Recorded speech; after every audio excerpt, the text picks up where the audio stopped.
சீனாவுக்குள் போன சிங்கம். பல்வேறு மிருகங்கள் ஒற்றுமையுடன் வாழ்ந்து கொண்டிருந்த காடுதான் சுந்தரவனம்.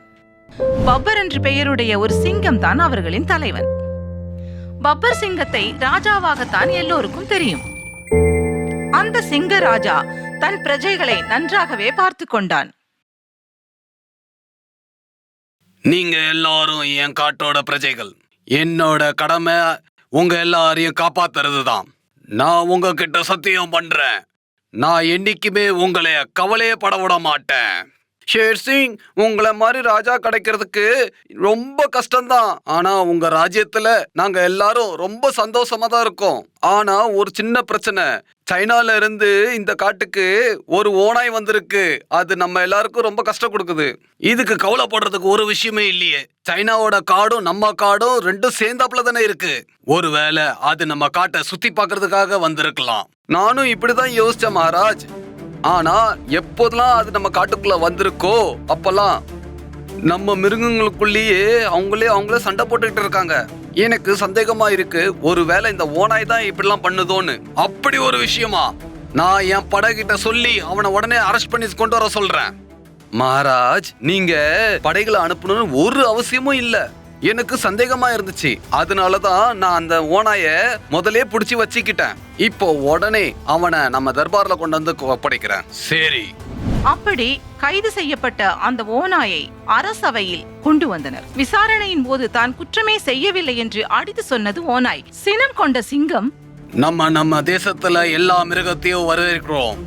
அவங்க நம்ம நாட்டு பிரஜைய ஏதாவது தொந்தரவு பண்ணாங்கனாக்கா அது அவங்களுக்கு சரியா இருக்காதுன்னு சொல்லி வைக்கிறேன். நீங்க சைனாக்காரங்க எங்களை பார்த்தா என்ன வீக்கா இருக்கணும்னு நினைக்கிறீங்களா? நாங்க உங்க பேச்சை கேட்டு எங்களுக்குள்ளே நாங்க அடிச்சுக்குவோன்னு பாக்குறீங்களா? மகாராஜ், என்னைய மன்னிச்சிடுங்க. நான் இந்த பாரத தேசத்தை ரொம்ப வீக்கா தான் நினைச்சிட்டு இருந்தேன். நான் என்ன நினைச்சிட்டு இருந்தேனாக்கா, நீங்க உங்களுக்குள்ள ஒருத்தருக்கு ஒருத்தர் சண்டை போட்டுட்டு இருந்தீங்கன்னாக்கா நாங்க இந்த தேசத்தை பிடிச்சி நாங்க ராஜ்யம் பண்ணலாம்னு நினைச்சிட்டு இருந்தோம். நான் கேள்விப்பட்ட நம்ம பாரத தேசத்துல உள்ளவங்க மூளையால பாதிக்கப்பட்டவங்கன்னு. நீ இது வரைக்கும் இந்த பாரத தேசத்தை பத்தி ஒன்னும் புரிஞ்சிக்கல. நாங்க அதித்தபோன்னு சொல்றோம்ல, நேர வரக்குள்ள நாங்க அதை நிரூபிச்சு காட்டிடுவோம். நாங்க எங்க பாரத தேசத்தை எவ்வளவு நேசிக்கிறோம்னு. அரசவையில் வைத்து சிங்கம் ஓநாயை கண்டித்தது. ஓநாய் மன்னனிடம் மன்னிப்பு கேட்டது. இரக்க குணம் கொண்ட சிங்கம் ஓநாயை மன்னித்து இனி ஒரு பொழுதும் இக்காட்டிற்கு திரும்ப வரக்கூடாது என்று எச்சரிக்கை விடுத்து அனுப்பி வைத்தது. அவமானப்பட்ட ஓநாய் சீனாவுக்கு சென்றது. நீ ரொம்ப பெரிய தப்பு செஞ்சிட்ட ஷேர் சிங். நீ சைனாக்காரங்களை பத்தி உனக்கு ஒன்னும் தெரியாது. நாங்க உங்களோட 10 வருஷம் முன்னாடி போய் கொண்டிருக்கிறோம். நீ எவ்வளவு எங்களை வீக்கன்னு நினைச்சிட்டு இருக்கியோ, ஒரு நாள் நான் உனக்கு காட்டுறேன் நான் எவ்வளவு பலவான்னு. நான் சுண்டுனாலே போதும் இந்த காட்டுக்குள்ள நோய்களா பரவி போயிடும். இப்ப நான் காட்டுறேன், பாத்துக்கோ. என்னை அவமானப்படுத்திட்டீங்கல்ல, நான் என் பழிய தீர்க்கிறேன் பாரு. அந்த சிங்க ராஜாவுக்கும் அவன் காட்டு மக்களுக்கும் பதிலடி கொடுப்பது எப்படி என்று சிந்தித்துக் கொண்டே இருந்தான் ஓநாய். தீய எண்ணம் கொண்ட ஓநாய் ஒரு வைரஸை கண்டுபிடித்தது. அதை சுவாசிக்கும் எந்த ஒரு உயிரும் அடுத்த நிமிடமே நோயாளியாகும் ஆபத்துண்டு. இதன் தாக்கம் 24 மணி நேரம் நிற்கும். இதற்கான மருந்து ஓநாய்க்கு மட்டுமே தெரியும். அந்த உயிர்கொல்லி வைரஸை இந்தியாவின் காற்றில் கலந்துவிட தீர்மானித்து விட்டான் ஓநாய். நான் இந்த வைரஸை வச்சு என்னை அவமானப்படுத்துறவங்களை நான் பழி தீர்க்க போறேன். எப்போ ஷேர்சிக்கு தெரியுமோ அப்போ அவன் புரிஞ்சுக்குவான் நான் யாருன்னு. நான் இந்த வைரஸ் காட்டு ஃபுல்லா பரவ வச்சுட்டேன்னா எல்லா பிராணிகளும் நோய்வாய்ப்பட்டு போயிடும். அவன் உடனடியாக நடைமுறைப்படுத்தினான். அந்த நச்சு காற்றை சுவாசித்த எல்லோரும் நோய்படுக்கையில் வீழ்ந்தனர். காக்கை, குருவிகள், முதலைகள், குரங்குகள் என அனைத்து மிருகங்களும் நோயுற்றனர். இச்செய்தி அரசனுக்கு தெரிய வந்தது. இதன் காரணத்தையும் தீர்வையும் யோசித்துக் கொண்டே இருந்தான் சிங்கம். சிங்கத்தின் வருத்தத்தை கண்ட ஓநாய் மகிழ்ச்சி அடைந்தது. நம்ம காட்டுக்குள்ள முழுவதும் கண்ணுபட்டு போச்சு. எல்லாரும் நோய்வாய்ப்பட்டு போயிருக்காங்க. இந்த நோய்க்கு ஒரு கோடும் கிடைக்க மாட்டேங்குது. நம்ம பாரத தேசத்துல உள்ள எல்லா வைத்தியர்களுமே தோத்து போயிட்டு இருக்காங்க. ஒண்ணு மட்டும் புரிய மாட்டேங்குது, நம்ம பாரத தேசத்துல உள்ள விலங்குகள் மட்டும் நோய்வாய்ப்பட்டு போயிட்டு இருக்குங்க. இது வரைக்கும் நம்ம நாட்டுல காத்தும் சரி தண்ணியும் சரி ரொம்ப சுத்தமா தான் இருந்தது. நமக்கு எப்போ ஒரு கஷ்டமும் வரல. நான் நினைக்கிறேன் நம்ம நோய்வாய்ப்படுறதுக்கு யாரோ ஒருத்தவங்க காரணமா இருக்காங்க. ஆமா, அப்படி இருக்கலாம். நம்ம எதிரி நாட்டுக்காரங்க இப்படி செய்யறதுக்கு வாய்ப்பு இருக்கு. நான் கண்டிப்பா கண்டுபிடிச்சே தீருவேன். சிங்கராஜா அங்கிருந்த அனைவர்கள் மீதும் ஒரு சந்தேக பார்வையை வீசினார். அப்போதுதான் சிங்கத்தின் கண்கள் சீனாவிற்கு பயணித்துக் கொண்டிருந்த தீய எண்ணம் கொண்ட ஓநாய் மீது பதிந்தது. இந்த ஓநாய் நம்ம காட்டுக்குள்ளையா? இத நான் இங்க வரக்கூடாதுன்னு சட்டம் போட்டு வச்சிருக்கேனே. அப்படி இருந்து நம்ம காட்டுக்குள்ள வந்திருக்கானா ஏதோ ஒரு விஷயம் இருக்கும்.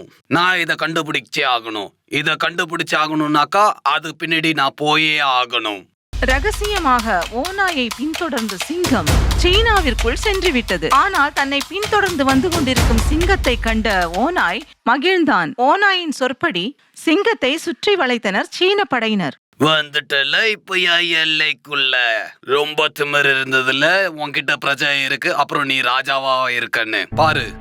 இன்னைக்கு நான் உன் பூரா பிரஜையும் நோய்வாய்ப்பட வச்சிட்டேன். அப்புறம் நீ ஒன்னும் பண்ண முடியல, ஓ பாரத தேசத்தாலும் ஒன்னும் புடுங்க முடியல. அப்போ இது எல்லாத்துக்கும் காரணம் நீ தானா? ஏன்னா நீ திரும்ப என்னை சைனாக்கு அனுப்பி வச்சிட்ட. இதுதான் நீ பண்ண மிக பெரிய தவறு. நீங்க எல்லாரும் சீக்கிரமா எல்லாரையும் நம்பிடுறீங்க. இதுதான் எங்களோட சக்தி. நாங்க உங்களை ஏமாத்துறதுக்கு எங்களுக்கு ரொம்ப ஈஸியா இருக்கு. சீக்கிரமா சொல்லு, நீ எங்க கூட என்ன துரோகம் செஞ்சிட்டேன்னு. நான் ஒரு வைரஸ காற்றோட கலந்து விட்டுட்டேன். அதனாலதான் உங்க மிருகம் பறவைகள் எல்லாம் நோய்வாய்ப்பட்டு கிடக்குதுங்க. அதோட வீரியம் 24 மணி நேரம் இருக்கும். 24 மணி நேரத்துல யார் தப்பிச்சிட்டாங்களோ அவங்க தப்பிச்சிட்டாங்க, யாரெல்லாம் செத்துருவாங்க. இதை கேட்டு பதறி போன சிங்க அரசன் அதற்கான மருந்தை பற்றி ஓநாயிடமே கேட்டுக்கொண்டது. இந்த வைரஸ்ல இருந்து வெளியே வர்றதுக்கு ஏதாவது இருக்குமே. நான் என் நாட்டுக்காக என்ன வேணாலும் செய்யறதுக்கு தயாரா இருக்கேன். நீ உன் நாட்டை காப்பாத்துறதுக்கு நான் அனுப்பின வைரஸ்ல இருந்து காப்பாத்த பாக்குறியா? நீ எனக்கு ஒரு விஷயம் செஞ்சாகணும். என்ன விஷயம்? என்ன விஷயம்? இதான் ஒண்ணுமே இல்ல. உன் நாட்டுல இருக்க சீக்ரெட் ஏஜென்ட்ஸ் எல்லாம் இருக்காங்கல்ல, அவங்களோட அட்ரஸ் எல்லாம் எனக்கு கொடுத்துரு. நீயே ஒரு காட்டோட விலங்கு, உனக்கு என் நாட்டோட சீக்ரெட் ஏஜென்சிக்குள்ள அட்ரஸ் எதுக்கு? என்ன வேலை இருக்கு? நீங்க பாரத தேசத்துக்காரங்க ரொம்ப ஏமாளிகள். நான் வெறும் சைனா காட்டோட ஓநாய் மட்டும் கிடையாது, நான் சைனா நாட்டோட சீக்ரெட் ஏஜென்சி கூட. நீ என்ன பாரத தேசத்துல ஒரு மிஷனுக்காக வந்தியா? ஆமா, நான் ஒரு மிஷனுக்காக தான் வந்தேன். ஆனா அதுக்குள்ள நீ ஐயோ ஹர்ட் பண்ணிட்ட.